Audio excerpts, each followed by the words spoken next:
Olá, este é o Poder Entrevista. Eu sou Thiago Mali e vou entrevistar por videoconferência João Pedro Stedley, fundador do Movimento dos Trabalhadores Rurais Sem Terra, o MST, e uma das principais lideranças da esquerda no Brasil. João Pedro, obrigado por ter aceitado o convite. Agradeço também a todos os que assistem a este programa. Imagina, é um prazer enorme nos reencontrarmos, né? Muito obrigado novamente pela presença. Esta entrevista está sendo gravada no estúdio do Poder 360 em Brasília, em 2 de novembro de 2021.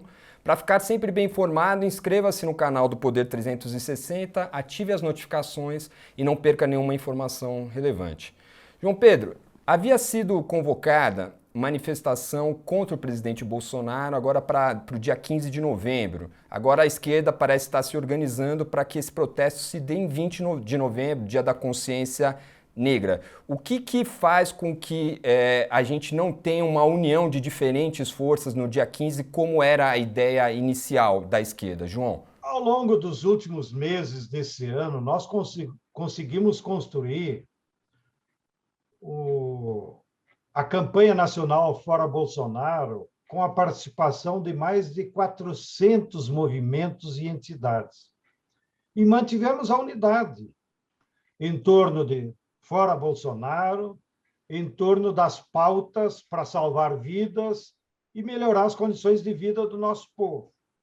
Mais recentemente, no 7 de setembro para cá, aderiram à nossa campanha um conjunto de partidos que estavam mais ao centro ou estavam em outra articulação, como Direitos Já. E a adesão desses partidos, bem-vinda, fez com que nós, então, organizássemos aquelas outras manifestações. E eles, então, numa das reuniões, apresentaram a proposta de nós aproveitar o 15 de novembro para fazermos uma manifestação nacional. A princípio, todos concordaram e, por isso, ela começou a ser divulgada, mas depois, amadurecendo melhor, viu-se que, tanto pelo fato de ser um feriadão, uma segunda-feira, quanto porque havia diferenças na leitura sobre o Dia da República, né? Porque, de fato, nós estamos longe de sermos uma democracia verdadeira, e os movimentos, né, ou a maioria da campanha, e com a concordância daqueles mesmos partidos que tinham sugerido o 15, acordamos que a melhor data para a próxima atividade será, então, o 20 de novembro, que ainda que tenha o protagonismo dos movimentos negros, né? A lembrança dos mártires negros, a denúncia do racismo, e ainda, até no Poder 360, vocês de vez em quando divulgam os casos de escravidão que o agronegócio e o latifúndio pratica, mas nós queremos transformar o 20 de novembro num dia de mobilização nacional que envolva todos os temas, ainda que o central seja, como diz a data, a elegia para a consciência negra. João Pedro, havia uma expectativa depois dos atos do 7 de setembro, chamados pelo presidente Bolsonaro, de que as manifestações em resposta da esquerda conseguiriam reunir uma quantidade maior de pessoas do que conseguiram reunir nas últimas edições. O que faltou para conseguir uma mobilização maior? Tem uma avaliação de que talvez esteja faltando um pouco de senso de urgência aos líderes da esquerda, aos partidos da esquerda, no sentido de enxergar uma necessidade de retirar Bolsonaro do poder e que, às vezes, eles estão um pouco mais comprometidos com agendas, talvez, eleitorais. O senhor concorda com essa avaliação? É isso que está acontecendo? Na coordenação da campanha nacional Fora Bolsonaro, havia uma unidade muito grande no programa e um respeito entre todas as forças, independente das opções eleitorais que cada um venha a ter. O que marcou as mobilizações desse ano contra o Bolsonaro foi uma indignação que, em primeiro lugar, a militância entendeu. Então, desde aquela primeira mobilização, que eu acho que foi dia 7 de abril, em torno da saúde, a militância foi para a rua. que era a capacidade de mobilização que os movimentos e partidos têm. O que nos faltou? Faltou o povão. Faltou para todo mundo. Por quê? Essa é a pergunta. Por que o povão não foi nas ruas? Não foi por falta de motivo. Na nossa opinião, é por várias razões que se complementam. Primeiro, porque, de fato, o povão é obrigado a pegar metrô, ônibus para ir trabalhar de máscara, mas não é obrigado a ir num campo de futebol ou numa manifestação, porque ele sabe que os riscos da aglomeração, pelo menos naquele período, eram reais dele pegar Covid. Então, o fator sanitário influenciou muito no povão. A militância mais jovem, né? Mais ousada, né?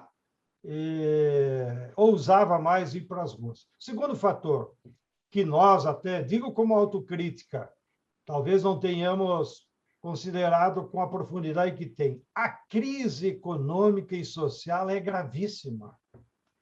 O último PNAD do IBGE revelou que nós já chegamos a 72 milhões de trabalhadores fora do mercado, fora da cidadania, fora de tudo, porque estão desempregados, precarizados, desalentados, perdidos.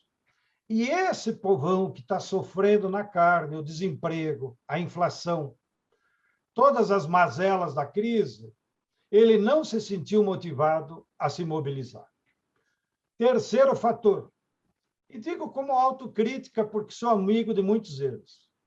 Eu acho que, ao contrário das diretas já, aonde os governadores da época do PMDB se engajaram com militância, vamos dizer assim, agora os nossos governadores, ainda que sejam contra o Bolsonaro, mas não tiveram a ousadia necessária de contribuir para mobilizar o povão. Isso significa usar os seus meios de comunicação, isso significa usar os transportes públicos, enfim, apoiar esse tipo de atividade. Um pouco eu senti que eles ficaram preocupados que isso poderia ter alguma consequência eleitoral, que não é certo, porque as mobilizações eram para salvar o povo, porque nós poderíamos ter evitado tantas mortes. Então, eu acho que a conjugação desses vários fatores, tá, é que fez com que as mobilizações, até agora, se mantivessem entre a militância. E, por ficar só nas militâncias, vocês mesmos acompanharam estatisticamente, nós praticamente mantivemos o mesmo padrão, 300, 400 cidades, 500 a 700 mil militantes que foram às ruas.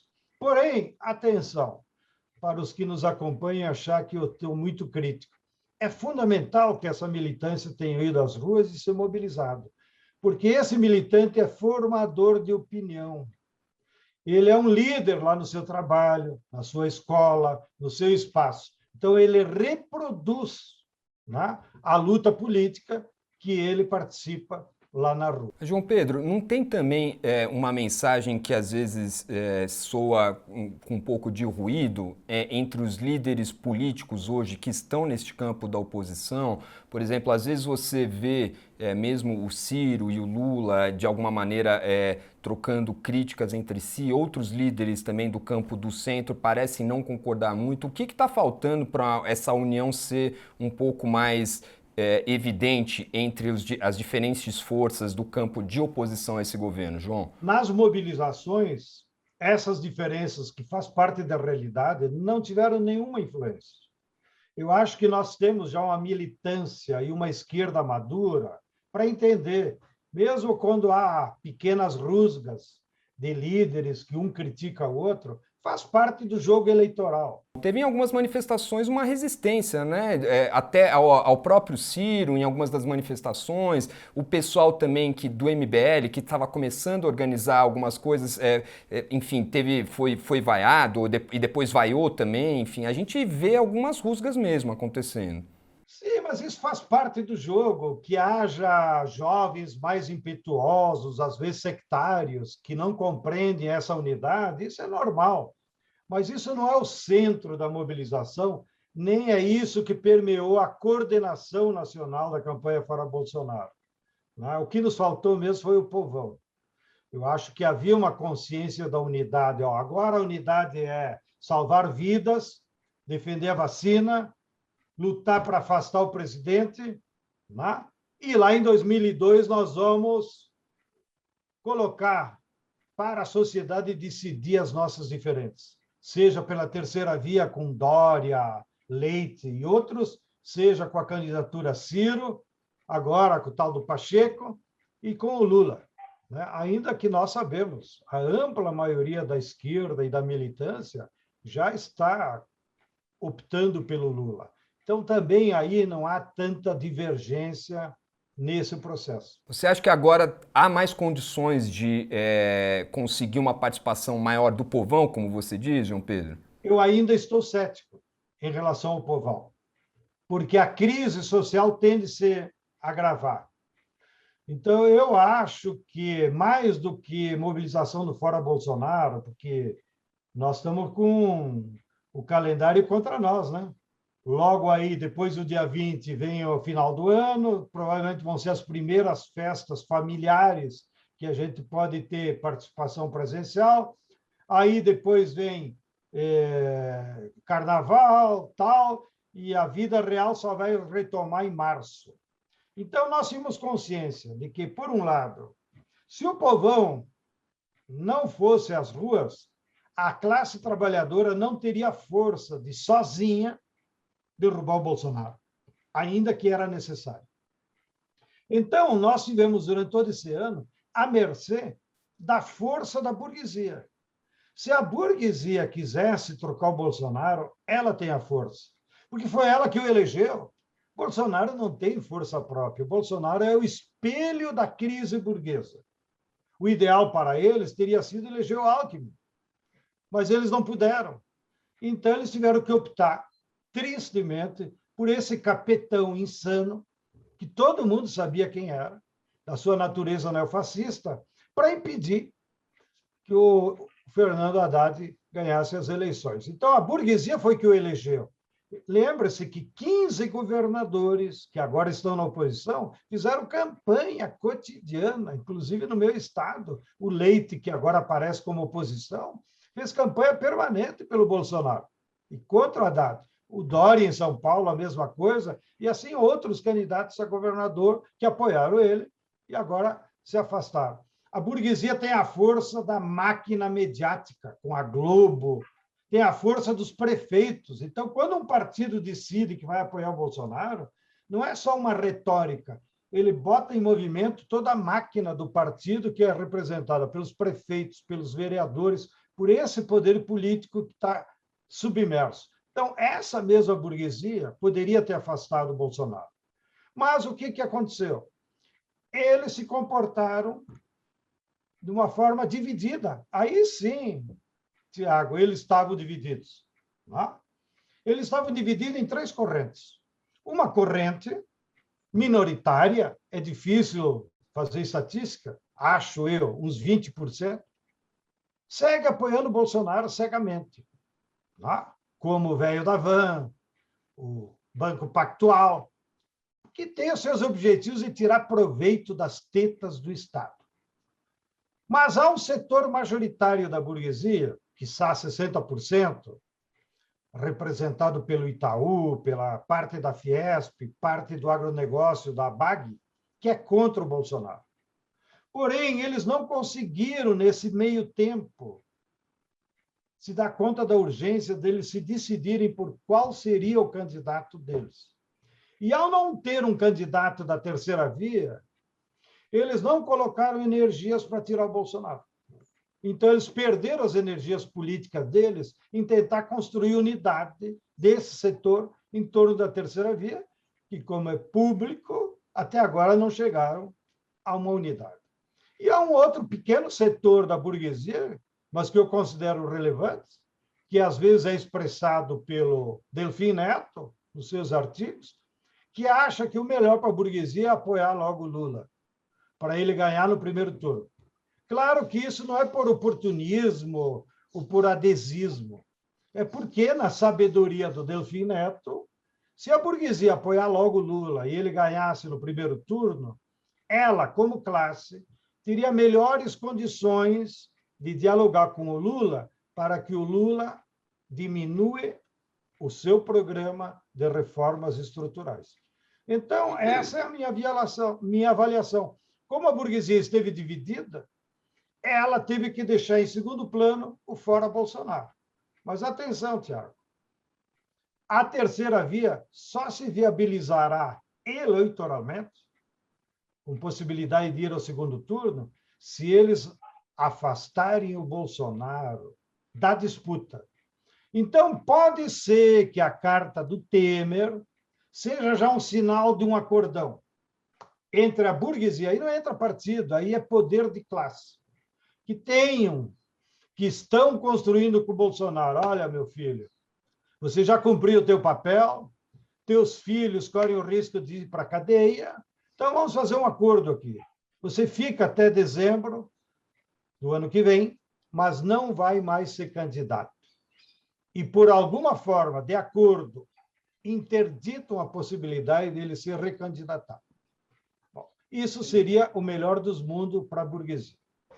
O pior dos mundos para a burguesia é se o Bolsonaro não aceitar o acordo e for para as eleições. Aí a burguesia vai ter que fazer mais que 20%. E eu acho que ela pode fazer mais que os 20% do Bolsonaro, porque, no fundo, o Bolsonaro tem como núcleo duro só aqueles 8% de fanáticos que foram dia 7 de setembro. Bolsonaro, sem os governadores e seus prefeitos, não tem os 30%, mesmo que apareça em intenção de voto. Então, Pedro, na nossa última conversa, há cerca de 2 anos, você me disse que via a queda da Dilma como resultado de uma crise do capitalismo que provocou uma ruptura da aliança que existia entre os setores da burguesia, enfim, os setores mais populares, e que esses setores, representados ali, por exemplo, pela Fiesp, acabaram entregando a Dilma para que ela saísse, para que ela fosse retirada do cargo. Você vê condições hoje, neste cenário político, que também é um cenário de crise econômica para o Brasil, de refazer essa aliança, João Pedro? Eu acho que ela acontecerá de forma tácita, não em acordos ou programas, como foi a Carta ao Povo Brasileiro, que representou esse acordo, ou essa aliança de classes, foi o governo Lula com os setores da burguesia brasileira. O que eu quero chamar a atenção dos que nos acompanham é que o Brasil vive a sua pior crise de toda a história. E a crise é grave e estrutural porque faz parte da crise mundial do capitalismo. Portanto, os problemas econômicos, sociais, ambientais só vão se agravar. E isso vai afetar a curto prazo, como eu disse, segundo o PNAD do IBGE, já jogou na sarjeta 70 milhões de trabalhadores, que é uma enorme burrice, porque você não aproveitar essa enorme força de trabalho para produzir bens é uma loucura, porque essa gente não está trabalhando, não está produzindo. No máximo, está de bico, vendendo alguma coisa. Bem, e logo, logo, essa crise vai agravar ainda mais os setores da classe média e os setores da burguesia. É verdade que a economia brasileira é muito concentrada. Então, 400 empresas e bancos controlam a maior parte do PIB. E essa gente continua ganhando dinheiro. Mas logo, logo, o seu JBS, o Magrif, os que vendem carne, vão se dar conta que, se o povão não tiver renda, não há quem compre carne nesse país.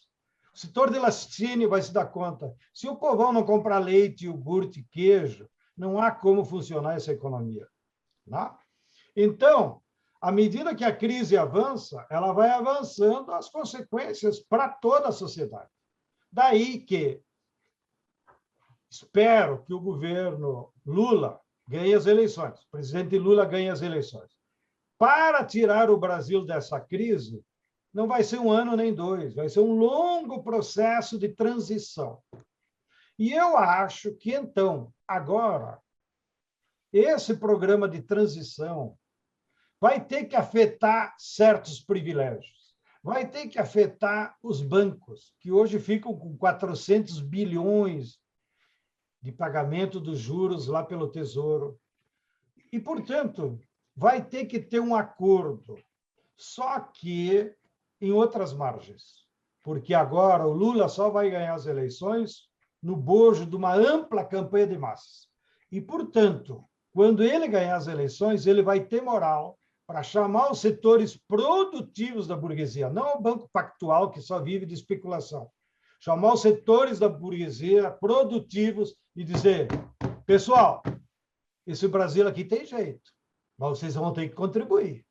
E o que tem jeito, na minha leitura, João Pedro Stedger, nós vamos ter que fazer investimentos pesados na indústria. E quem é que vai tocar essa indústria? Não adianta ser sectário ou esquerdista. Quem vai ter que tocar a indústria é os empresários, que sabem organizar uma indústria. Tá? Nós vamos ter que investir pesado na agricultura familiar, para produzir alimentos para o povo não passar fome. Aí é com nós. Tá? Porque o agronegócio só produz commodities para exportação. Então, eu acho que o governo Lula terá que chamar a burguesia produtiva industrial e fazer um novo acordo. Não um acordo de papel, mas um acordo para tirar o país da crise. Isso significa investir na indústria, investir na agricultura de alimentos, gerar emprego e renda para que o nosso povo entre num novo ciclo de resolver os seus problemas. Senão, se o governo Lula não fizer isso, veja os nossos vizinhos da Argentina. Querer só repetir uma política neodesenvolvimentista, que foi o governo Lula de 2003, dá no que deu na Argentina. A direita se rearticula e bota a culpa da crise no Lula e volta a ganhar as eleições. João Pedro, eu queria falar um pouco mais das atividades do MST, mas antes vou aproveitar a sua leitura de contexto político para fazer uma última pergunta sobre isso, que é esse assunto que a gente acabou tangenciando aqui na nossa conversa, o fato de que o presidente Bolsonaro passou meses sendo criticado diariamente na CPI, isso sendo televisionado para todos verem ele nos telejornais. Há um desempenho bem ruim neste momento na economia, com a inflação muito alta, você tem preço de combustíveis muito alto, preço de alimentos muito altos, há também desemprego, como você mencionou, João Pedro. O que acontece, como que a gente pode explicar que neste cenário econômico, as últimas pesquisas que foram feitas aqui pelo Poder Data mostram um apoio ainda de acima de 30% de aprovação para este governo quando ele é perguntado se a população aprova ou não. O que explica essa resiliência da popularidade ainda neste grupo específico em relação ao governo Bolsonaro? Bem, eu não sou especialista em análise de opinião pública e nem sociólogo, mas leio o que os outros escrevem e analiso. E estou tendendo a concordar de que há um núcleo fanático do Bolsonaro de 8%, que são militantes. Esses 8% geram uma onda, utilizando fake news, utilizando as redes, utilizando os espaços de formação de opinião que eles têm ainda, na CNN Brasil, na Jovem Pan, e em muitos espaços de rádio. Então, isso leva a que, numa pesquisa simples, em quem você votaria, o que aparece, em geral, não é a realidade do que vai acontecer. Na verdade, aparecem os nomes que são mais conhecidos. Então, tanto o Lula pode perder voto, como o Bolsonaro nunca fará 30% dos votos. Arrisco todos os meus diplomas e os meus livros que tu estava elogiando aí. Então, nós podemos fazer até um acordo aqui. O Bolsonaro não faz mais 30%. Por quê? Porque na hora que a burguesia botar a terceira via na estrada, na hora que o Pacheco vai ter que se mexer, a burguesia vai acionar, então, a sua máquina eleitoral, que agora não aparece. Agora é só aquela pergunta clássica. Se a eleição fosse hoje, em quem votaria? Aí vem a cabeça do eleitor, os mais conhecidos. Né? E isso tem tudo a ver é que a parcela majoritária da população e mais pobre é desorganizada e não tem uma tradição ideológica de voto. Né? Então, essa parcela mais pobre, que não tem tradição, será influenciada pela máquina do poder político, do poder econômico, mais próximo das eleições. E todas essas máquinas vai ser contra o Bolsonaro. E aquilo que podia jogar contra o Bolsonaro, de ganhar o apoio daquela pessoa simplória, que achava ele o super-homem, que ia resolver, agora ele perdeu. Porque essa pessoa tem que ir na padaria, tem que ir no supermercado. Esse Uber bota gasolina. E não adianta ele dizer que é culpa do ICM. O ICM sempre existiu na gasolina. Então, as pessoas começam a se dar conta que essa política econômica do Guedes e do Bolsonaro é que está causando os graves problemas que nós estamos vivendo.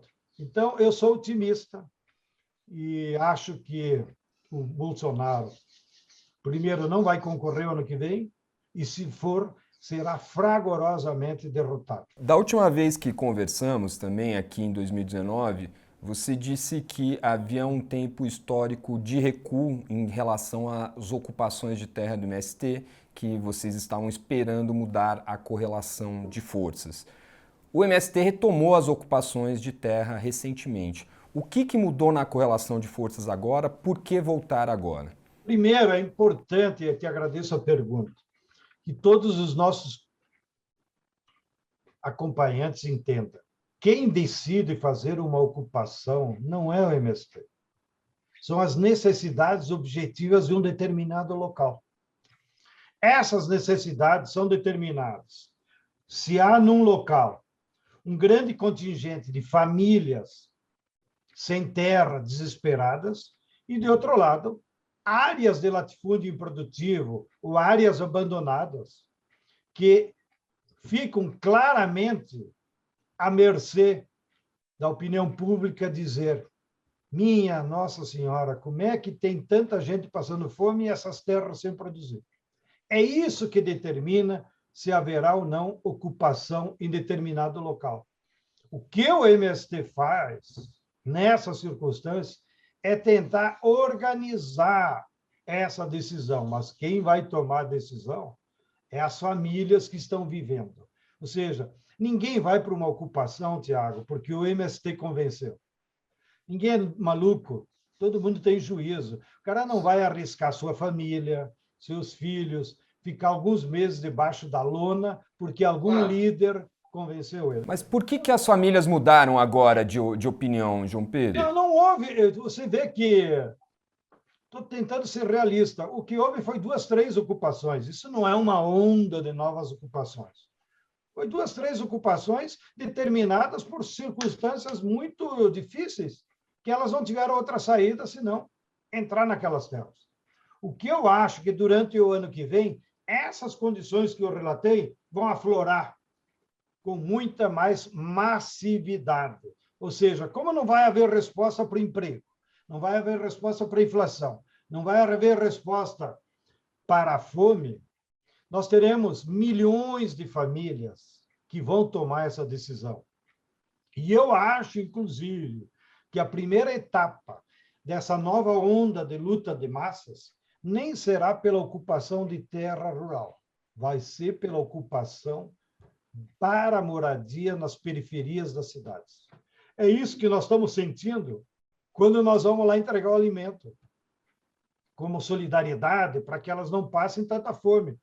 Elas fazem fila, respeitam a disciplina do MST para entregar as marmitas ou as cestas, e aí, depois de algumas vezes e que eles ganham confiança, eles perguntam para nós: e quando vai ser a fila do trabalho?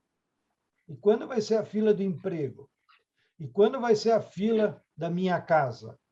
Porque eu não preciso só de comida, eu quero emprego e casa para morar. E são milhões, Tiago, são milhões. Então, eu tenho certeza absoluta, arrisco o diploma de novo, que a próxima onda de mobilizações vai ser por esse povo pobre que hoje vive nas periferias e já não consegue mais pagar aluguel nem na favela. E não há algum receio, João Pedro, de revide dos grupos bolsonaristas? Recentemente a gente teve famílias sem terra atacadas por um grupo armado. Enfim, isso é algo que preocupa vocês? Está no radar? Claro que preocupa. E nós sempre, aí é que entra o papel do MST, como uma espécie de organizador coletivo, para evitar violência. Então, tu sempre tem que estar em muita gente, tem que se proteger, não cair em provocação. Agora, a violência do latifundiário, a violência do especulador imobiliário na cidade sempre existiu nos 500 anos de Brasil, né? Então, o que tem agora de novidade é essa extrema-direita bolsonarista que usa essa retórica de violência nas redes sociais, né? Mas o padrão de violência lá numa ocupação, numa greve, sempre existiu. E como você mesmo disse, não adianta nós ficar só falando mal deles. Nós temos que tomar medidas que sejam preventivas, né? Que evitem essa violência. E muitas vezes não dá para evitar, porque eles são astutos também. Então, nós tivemos casos de violência extrema o ano passado lá no Pará, onde pistoleiros de uma fazenda botaram fogo num acampamento na beira da estrada, que até os companheiros fizeram um filme que agora ganhou o prêmio Vladimir Herzog. E essa semana, lá no Paraná, também com o mesmo padrão de violência, de noite, um grupo de pistoleiros, aliás, no Paraná não, lá no sul da Bahia, desculpe, que de fato é uma região onde a fazendeirada é toda bolsonarista, e sempre ganharam dinheiro só com a especulação de terra, porque é um latifúndio totalmente improdutivo, né? Então, eles fizeram a mesma metodologia, chegaram de noite e botaram fogo nos barracos, inclusive queimaram 2 ônibus escolares. Olha, se isso tem cabimento, né? Ônibus escolar é para levar criança para a escola, e é da prefeitura, não é do MST. Mas, normalmente, os motoristas de ônibus escolar deixam os ônibus próximo do assentamento, do acampamento, para de manhã cedo levar as crianças, né? Como agora retomou as aulas, eles tinham deixado lá próximo, e eles botaram fogo. Então, a insanidade dessa gente é impressionante. Mas nós vamos seguir tomando as medidas de segurança.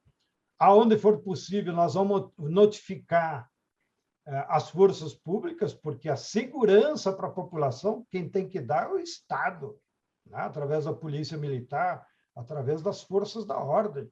Senão, isso aqui vira uma tragédia social. João Pedro, como que o MST está se organizando? Quais são os planos do movimento para o ano que vem, o ano de 2022, que será um ano decisivo em termos de política no Brasil?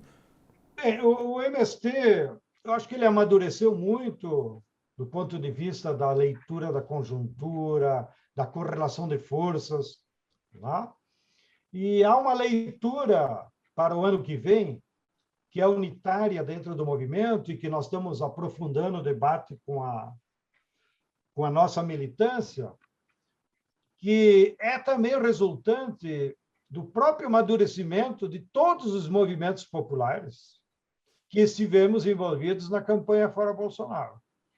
E eu resumiria as linhas políticas para o ano que vem. Em primeiro lugar, que eu já comentei, queiramos ou não, haverá um reascenso das lutas de massa em todo o país para resolver os problemas das necessidades imediatas, né? Moradia, aluguel, inflação, comida, trabalhar na terra.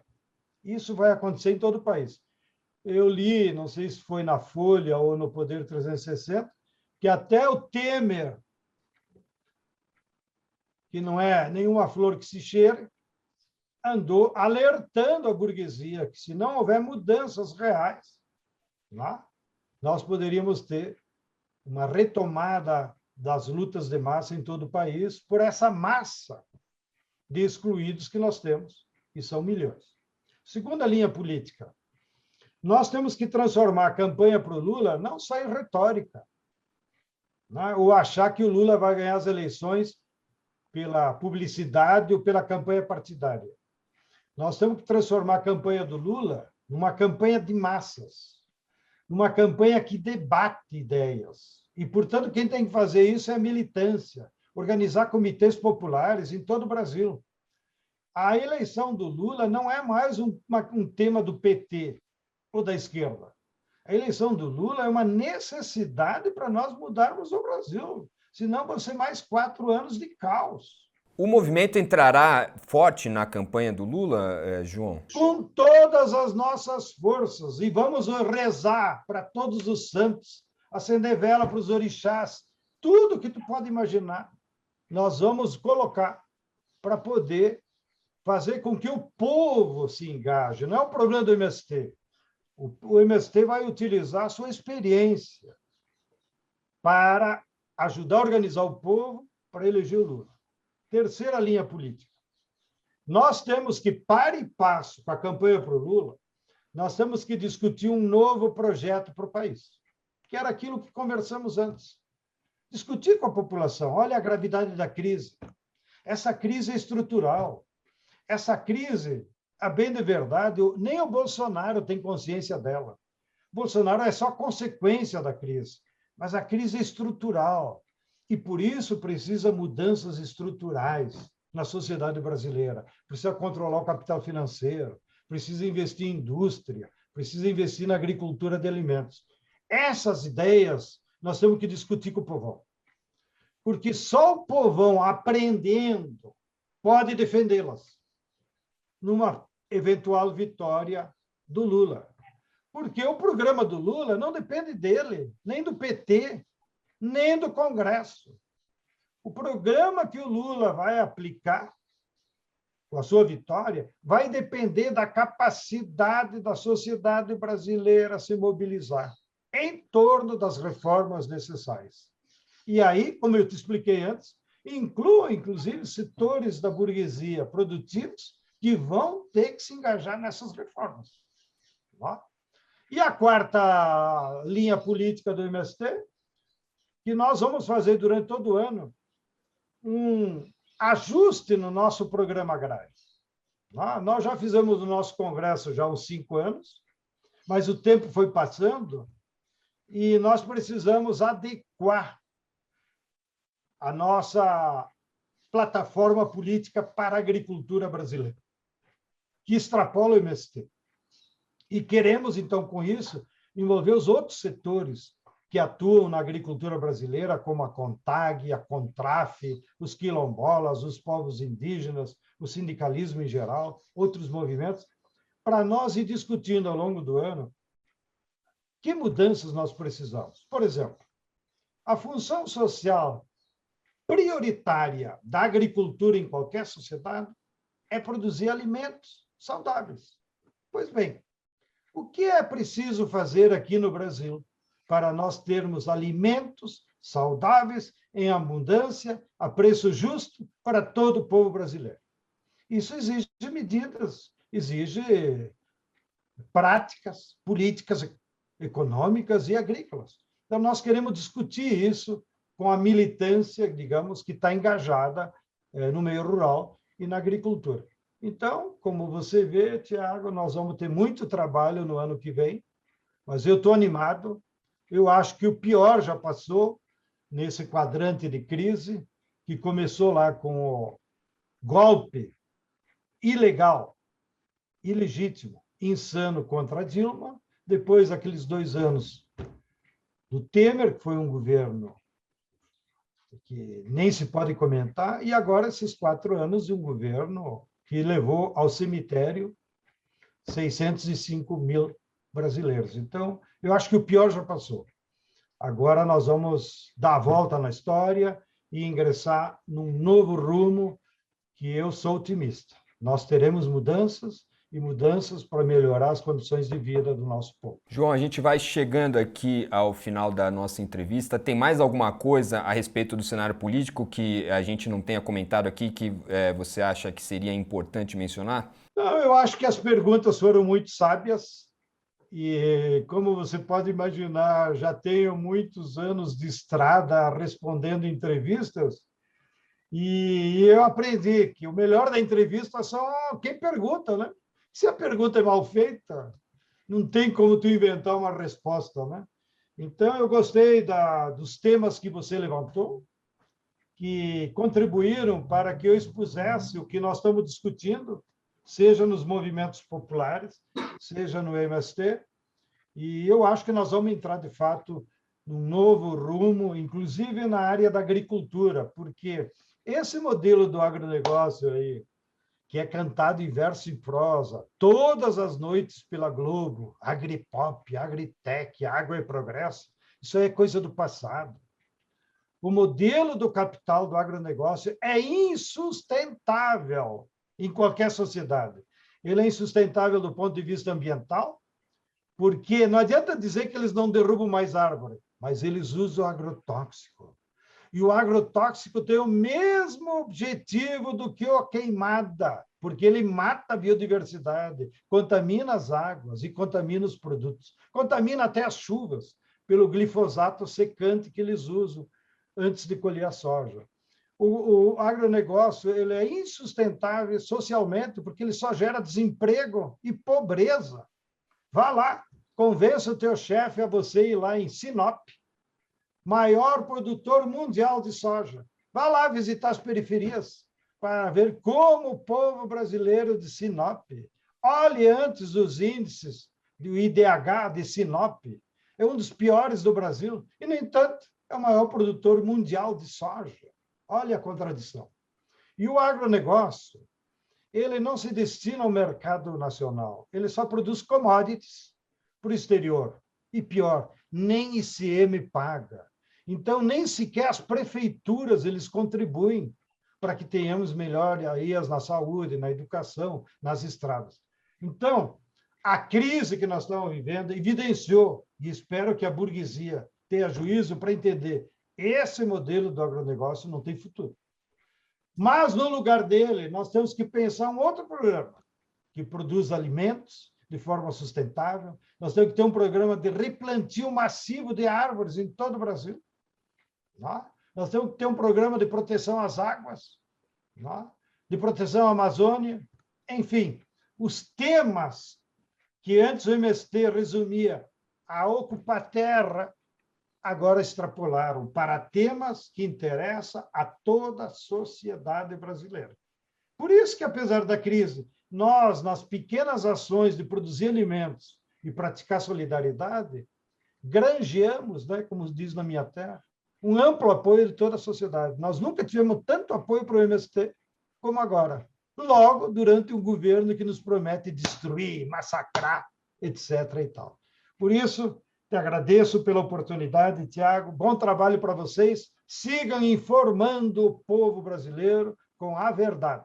Muito obrigado novamente, João Pedro. Chega ao final esta edição do Poder Entrevista, em nome do jornal digital Poder 360. Agradeço ao João Pedro Stedley, agradeço também a todos os que assistiram a este programa. Esta entrevista foi gravada no estúdio do Poder 360 em Brasília, em 2 de novembro de 2021. Para ficar sempre bem informado, inscreva-se no canal do Poder 360, ative as notificações e não perca nenhuma informação relevante. Muito obrigado e até a próxima.